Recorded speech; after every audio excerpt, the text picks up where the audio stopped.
लक्ष्मीनाथसमारम्भां नादयामुनमध्यमाम् अस्मदाचार्यपर्यन्तां वन्दे गुरुपरम्परां यदिराजाय विद्महे श्रीभाष्यकाराय धीमहि तन्नो रामानुजार्य प्रचोदयात् ஆழ்வார்கள் திருவடிகளே சரணம் பெருமானார் திருவடிகளே சரணம் ஜீயர் திருவடிகளே சரணம்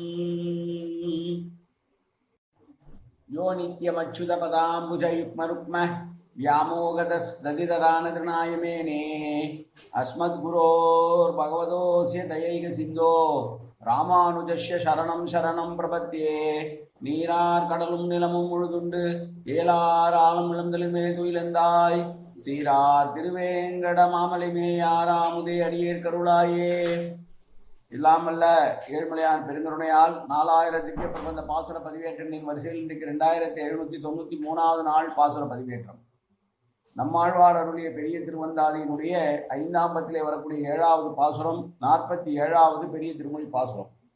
முதலிலே ராமானுஜர் அருளிய தனியன் முந்துற்ற நெஞ்சே முயன்று தரித்துணர்ந்து தரித்துரைத்து வந்தித்து வாயார வாழ்த்தியே சந்தம் உருகூரும் சோலை சூழ் மொய்ப்பூம் ஒரு நல் குருகூரன் மாறன் பெயர் கூறு. 47வது பெரிய திருவந்தாதி பாசுரம். நினைத்து இறஞ்சி மானிடவர் ஒன்றிறப்பரென்றே நினைத்திடவும் வேண்டா நீ நேரே நினைத்து இறஞ்ச எவ்வளவு எவ்வளவு எவ்விடத்தோர் மாலே அதுதானும் எவ்வளவு உண்டோ எமக்கு. சென்ற பாசுரத்திலே சொன்னார், எல்லாம் நாராயணன் தான், அவனை தவிர வேறு இல்லை.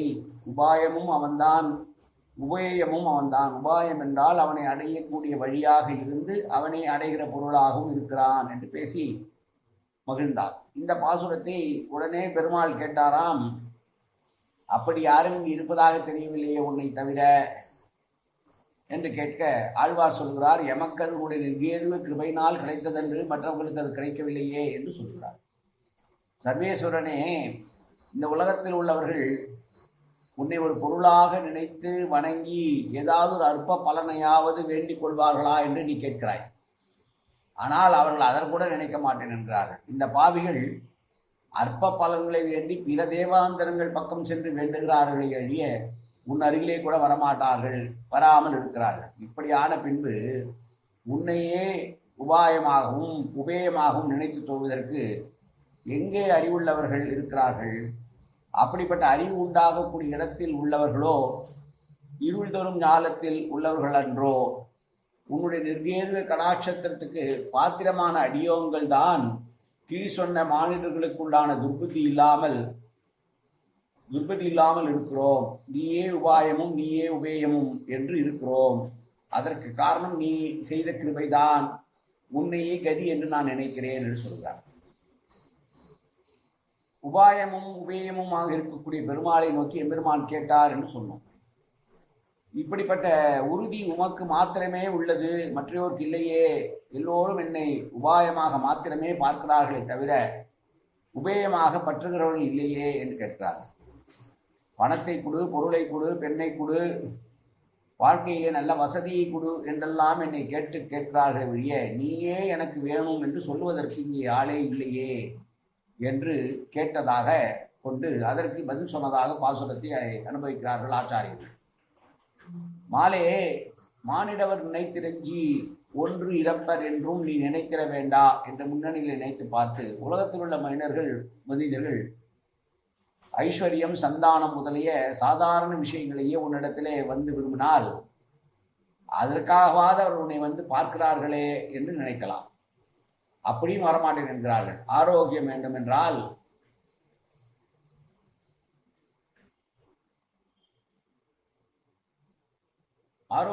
என்றால் சூரியனை பணிகிறேன், செல்வம் வேண்டுமென்றால் சிவனை பணிகின்றேன், ஆயுள் வேண்டினால் அயனை பணிகின்றேன் என்றபடி ஒரு பலனை வேண்டி ஒவ்வொரு தெய்வத்தை போய் அடைகிறார்களே ஒழிய அந்த விஷயமாவது உன் மூலமாக கிடைக்க வேண்டும் என்று நினைத்து உன்னிடம் வருவார்கள் இல்லவே.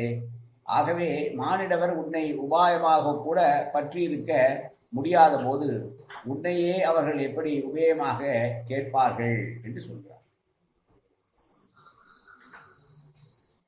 ஆனால் நான் அப்படி இல்லை, என்னுடைய துர்பத்தி அப்படி இல்லை என்கிறார். நேரே நினைத்து இறைச்ச என்ற இடத்துல நேரே என்றது உள்ளபடியே என்று உன்னையே உபாயமாகவும் கொள்ளாத பாவிகள் எப்படி உன்னையே வேண்டும் என்று கேட்பார்கள் என்று கேட்கிறார். எவ்வளவு எவ்விடத்தோர் என்பதிலே எவ்விடத்தோர் என்று முன்னே சொல்லி எவ்வளவர் என்று பின்னே சொல்ல வேண்டும். பெரியவாச்சான் பிள்ளையுடைய திருவுள்ளம் அது. தன்னில் அதற்கு சுவாரஸ்யமும் உண்டு. நேரே நினைத்து இறைஞ்ச எவ்விடத்தோர் இவ்விருள் தரும் ஞானமான ஞானத்தில் பிறந்து வைத்து உன்னை உள்ளபடி நினைத்து இறைஞ்ச எப்படி முடியும் என்கிறார் முதலிலே. அதற்கு மேலே இந்த இருள் தரும் ஞானத்திலே பிறந்திருக்கிற நமக்கு மாத்திரம் அது எப்படி உண்டாயிற்று என்று பிறர் சந்தேகிக்கக்கூடும் என்றெண்ணி அந்த சந்தேகத்துக்கு பரிகாரமாக எவ்வளவர் என்கிறார். இவ்விருள் திருமாஞாலத்திலே பிறந்து வைத்தாலும் உன்னுடைய நிர்கேதுவ கிருபைக்கு இலக்காகும்படியான அதிகாரமாவது இருந்தால் கடைத்தேற முடியும், அதுதான் உண்டு என்கிறார். அதுதான் எவ்வளவு உண்டோ எமக்கு என்று சொல்ல நேரே நினைத்து இறைஞ்ச எவ்விடத்தோர் என்று இகழ்ந்துரைக்க வேண்டும்படியான நிலைமை உண்டாகாமடி என்னை நீ வைக்கவில்லை. இந்த அளவுக்கு நான் வெறும் தேவாந்தரங்களையும் போய் நான் கும்பிட்டதில்லை. உன்னையே பற்றி கொண்டு நீயே வேண்டும் என்று சொல்லுகிற இந்த நிலையிலிருந்து எனக்கு மாறுதல் வராது, இதுவரை மாறவில்லை, இனிமேலும் மாறாது என்று சொல்லுகிறார் ஆழ்வார். பெருமாள் மீது தான் கொண்ட அபரிமிதமான பக்தியை, அவரை தவிர வேறு தெய்வம் இல்லை என்று உறுதிபட பேசுகிற மற்றொரு நம்மாழ்வார் பாசுரம் இது. மீண்டும் பாசுரத்தை சேவிப்போம். நினைத்து இறைஞ்சி மானிடவர் ஒன்றிறப்பரென்றே நினைத்திடவும் வேண்டா நீ நேரே நினைத்து இறைஞ்ச எவ்வளவு எவ்விடத்தோர் மாலே அதுதானும் எவ்வளவு உண்டோ எமக்கு. காயேன வாச்சா மனசேந்திரியர்வா உத்யாப்தனா வா பிரகதேது சுபாவாது கரோமி எத்தது சகலம் பரஸ்மை ஸ்ரீமன் நாராயணாயேதி சமர்ப்பயாமி. உடலாலும் உள்ளத்தாலும் வாக்காலும் சகலவிதமான பாவங்களும் தோஷங்களும் நிறைந்ததாக உலகத்து இயல்பிருந்தும் போதிலும் அடியேன் செய்கிற நல்வினையோ தீவினையோ அத்தனையும் உன்னுடைய கமலமலர் பாதங்களில் சமர்ப்பிக்கிறேன் கண்ணா. காத்தொழுவாய் கண்ணா, ஏற்றுக்கொள்வாய் கண்ணா, எப்போதும் உன் திருநாமும் கண்ணா கண்ணா கண்ணா என்று என் நாவில் வருவதற்கு அருள் புரிவாய் கண்ணா. சர்வத்திர கோவிந்தநாம சங்கீர்த்தனம்.